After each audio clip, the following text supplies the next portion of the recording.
ನಮಸ್ತೆ, ಇದು national TV. ನಾನು ಶಿಲ್ಪಾ ಅಶೋಕ್. ರೇಣುಕಸ್ವಾಮಿ ಕೇಸ್ ವಿಚಾರಣೆ ತ್ವರಿತಗೊಂಡಿದ್ದು ದರ್ಶನ್ ಹಾಗೂ ಪವಿತ್ರಾಗೆ ಟೆನ್ಷನ್ ಹೆಚ್ಚಿದೆ.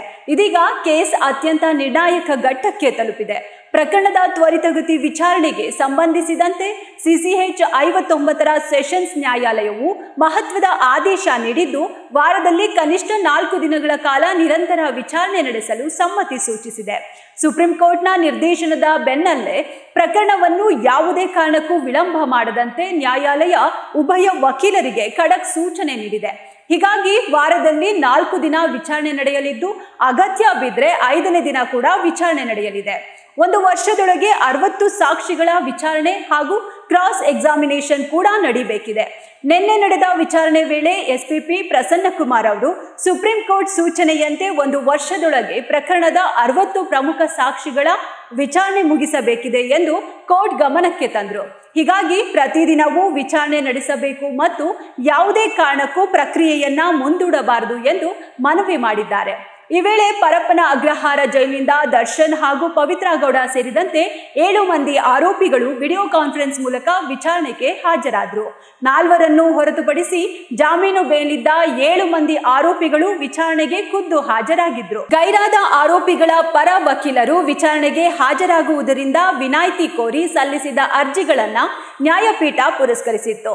ಈ ವೇಳೆ ವಿಶೇಷ ಸರ್ಕಾರಿ ಅಭಿಯೋಜಕರಾದ ಪಿ ಪ್ರಸನ್ನಕುಮಾರ್ ಅವರನ್ನ ಪ್ರಕರಣದ ಪ್ರಮುಖ 60 ಸಾಕ್ಷಿಗಳ ವಿಚಾರಣೆಯನ್ನು 1 ವರ್ಷದಲ್ಲಿ ಪೂರ್ಣಗೊಳಿಸಬೇಕು ಎಂದು ಕಳೆದ ಮೇ 15ರಂದು ಸುಪ್ರೀಂ ಕೋರ್ಟ್ ಆದೇಶ ಮಾಡಿದೆ. ಪ್ರಕರಣವು 57ನೇ ಸಿಟಿ ಸಿವಿಲ್ ಮತ್ತು ಸೆಷನ್ಸ್ ಕೋರ್ಟ್ನಿಂದ ಈ ಕೋರ್ಟ್ಗೆ ವರ್ಗಾವಣೆಯಾದ ನಂತರ 2 ವಾರ ಸಮಯ ಕಳೆದಿದೆ. ಸುಪ್ರೀಂ ಕೋರ್ಟ್ನ ಈ ಆದೇಶವನ್ನು ಪಾಲಿಸಬೇಕಿದೆ. ಆ ನಿಟ್ಟಿನಲ್ಲಿ ವಾರದಲ್ಲಿ 4 ದಿನ ಕಾಲ ಪ್ರತಿನಿತ್ಯದ ಆಧಾರದಲ್ಲಿ ಪ್ರಕರಣದ ವಿಚಾರಣೆ ನಡೆಸಬೇಕು.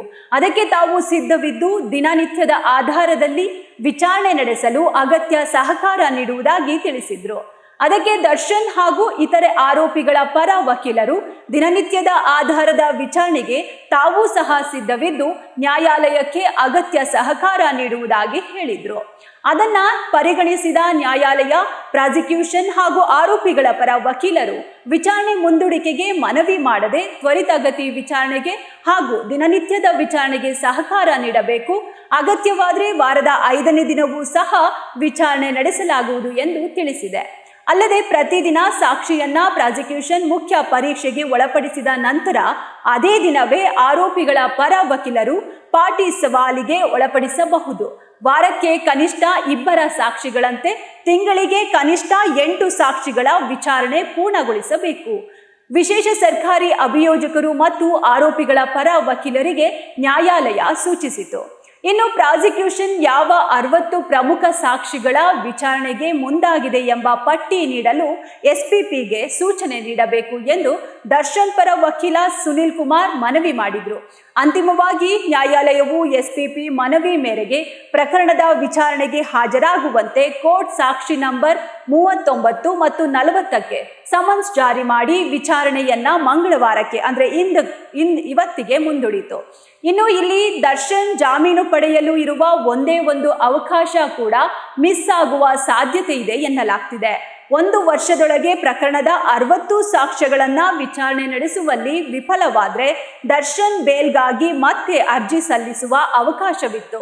ಆದರೆ ಅದು ಕೂಡ ಈಗ ಕೈತಪ್ಪೋ ಸಾಧ್ಯತೆ ಇದೆ. ಕೋರ್ಟ್ ತ್ವರಿತಗತಿಯಲ್ಲಿ ಸಾಕ್ಷಿಗಳ ವಿಚಾರಣೆ ಸೂಚನೆ ನೀಡಿದೆ.